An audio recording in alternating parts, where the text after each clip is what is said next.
11 మంది అయినప్పటికీ కూడా వాళ్ళు ఒక 1100 మంది ఉన్నట్టుగా వాళ్ళు మాట్లాడుతూ ఉంటారు అధ్యక్ష. అంటే మనం ఎందుకనంటే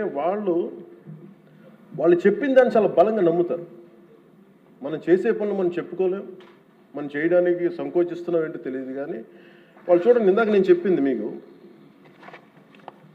when we are irresponsible, our NDA alliance is so responsible, reliable and reasonable government, while they are irrational, irresponsible and abusive group. వీటన్నిటి మధ్యలో మనం కూర్చోబెట్టి మనం ఏదైనా మాట్లాడాలి అంటే మనందరం కూడా ఒక ఏకాభిప్రాయం మీద ఒక ఏకత్వం ఉండాలి అనేది నేను మనస్ఫూర్తిగా సభ్యులందరినీ కూడా నేను కోరుకుంటా ఉన్నాను. అంటే వాళ్ళు చూడండి, ఆర్టికల్ 21 కాన్స్టిట్యూషన్ ఆఫ్ ఇండియాలో protection of life and personal liberty మాట్లాడితే మేబీ వాళ్ళు ఏమనుకుంటున్నారంటే endangering others life, violating their liberty must be fundamental right అనుకుంటున్నారు వాళ్ళు. ఇది మనం కరెక్ట్ చేయాలి అధ్యక్ష.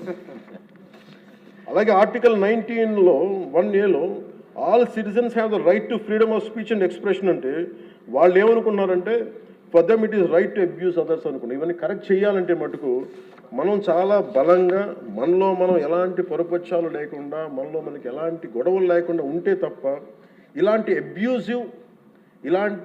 అబ్యూజివ్ వ్యక్తుల సమూహాన్ని మనం ఎదుర్కోలేము అధ్యక్ష.